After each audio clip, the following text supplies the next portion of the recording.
question, these are the steps. First of all, you need some culture, bacterial culture. That's maybe in a test tube, as we have a culture tube. This is our culture tube. It can be obtained after 24 hours of the culture. So then we will shift 1 ml or 1.5 ml of culture in a tube, in a pet of tube. Then second, we will just centrifuge it for 2 minutes to obtain the cells and to separate the media from that cell. So now we will discard the supernatant. This supernatants are the media part and this is the cells part. So we discard it, the supernatant, and you will get the pellet cell. These are the cells or the pellets which are going to the next procedure. So then just after getting these cells, we will add solution 1. That's contain tris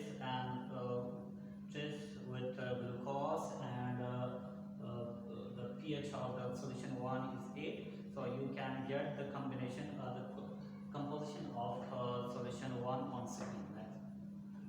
Then just mix it in the solution.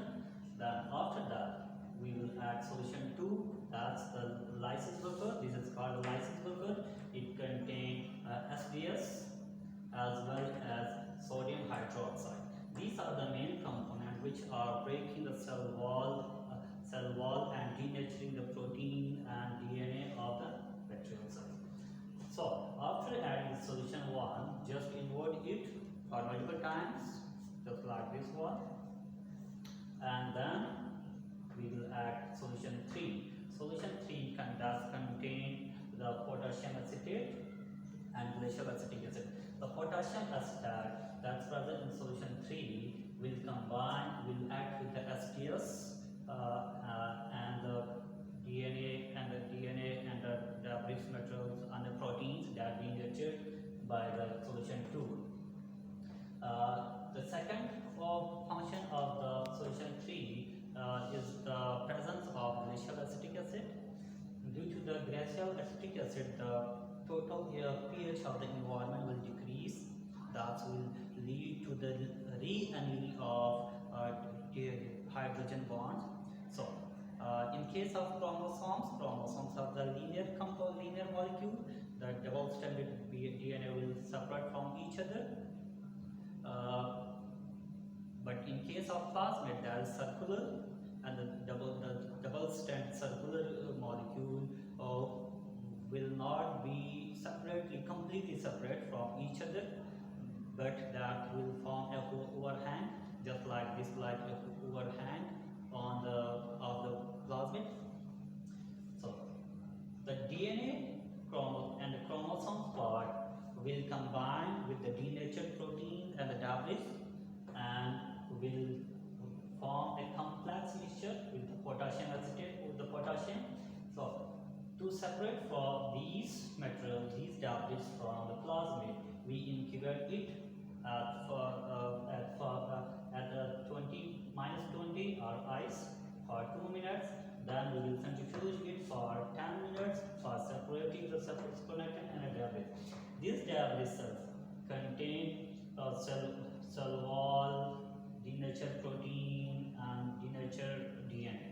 But this supernatant solution contains plasmid because due to the addition of solution 3 acetic acid, the plasmid will reanneal and solubilize in this form. So it will come to the soluble part while the remaining DNA content will move to the debris.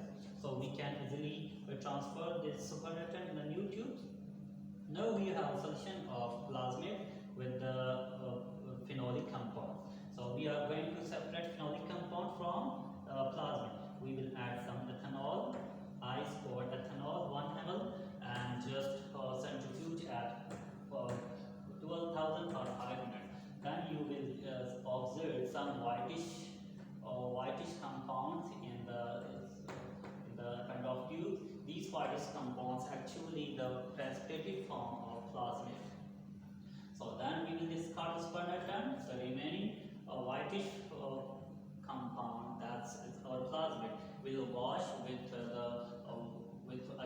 wash with ethanol, 70% of ethanol, then again centrifuge, and we can repeat this step for washing, for purifying our plasmid. Then at the end we will add 30 microliter of DNase free water, RNase free water, and PCR water. You can take any one of these.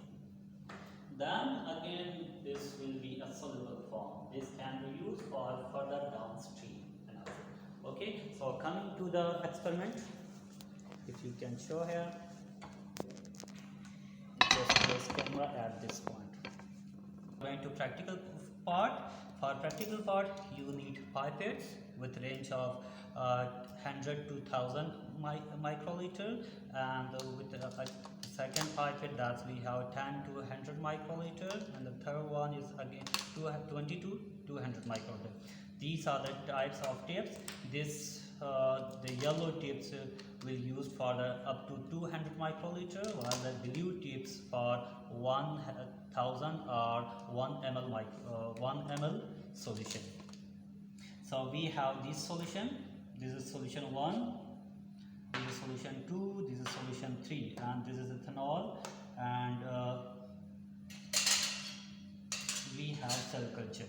So first of all, we will add the cell culture. We will take 1 ml of cell culture. Okay.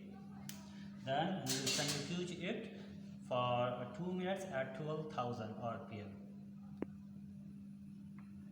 We have centrifuge, and this is our pellet cells. Okay. Now we are going to add solution 1 and solution 2, solution 3. So according to the our procedure, we are adding solution 1, 100 microliter of solution 1, 100 microliter of solution 1, then 200 microliter of solution 2, then solution 3. Then we will place it for ice. Okay, so we are just adding solution 1, solution 2, and solution 3. We are taking solution 1.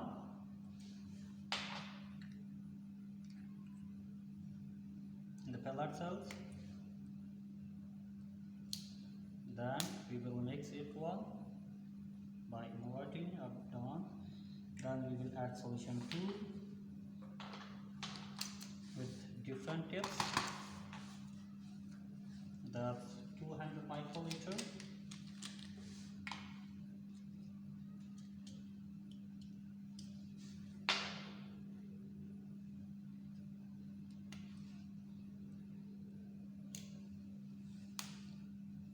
Invert this one. Then we will add 150 microliter of solution 3.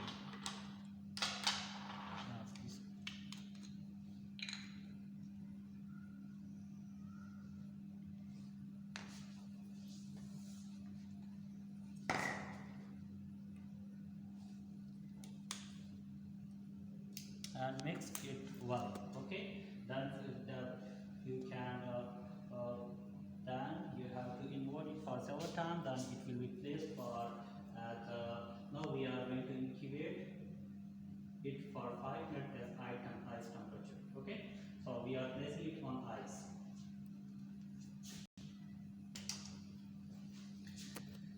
Now after centrifugation, at this step we are separating the debris from supernatant in this way. So we will transfer the supernatant into the next fresh tube. This is our fresh tube. So we are just, this should be carefully. So that, okay. Now we have the supernatant. We will discard our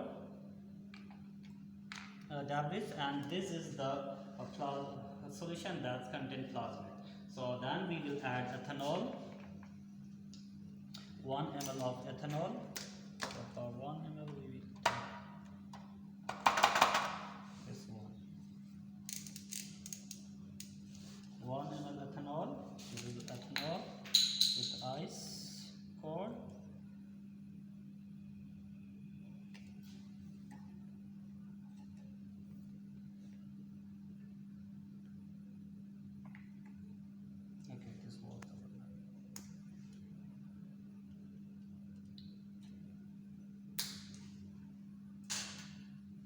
Then we will mix it and again centrifuge it for 500 at 2 centigrade at 2000 rpm. Then we will get some whitish molecule. And if you are looking at, you can also observe some white precipitation in this solution. So after centrifugation, we will get the whitish color palette that's contained of our plasmid. Okay. So we are just centrifuging for 5 minutes. Centrifugation, if you are looking here, this is our palette plasmid, that's contained plasmid. If you can see here, you can easily visualize. Is this clear now? If you are focusing, then yes, it's clear. this is our DNA, plasmid DNA. Sorry, this is our plasmid DNA. So we will discard this fermentant and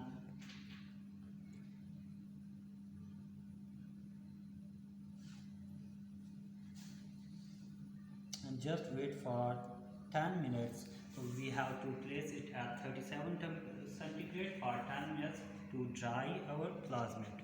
Let's consider we have dried our plasmid, and after this we will add 30 microliter of double distilled ionized water or PCR water. So we are going to add 40 microliter. We are going to add 50 microliter. Okay, so this is water, distilled water. This should be double distilled water or PCR water. So we are just taking this and mixing our plasmid and mix it.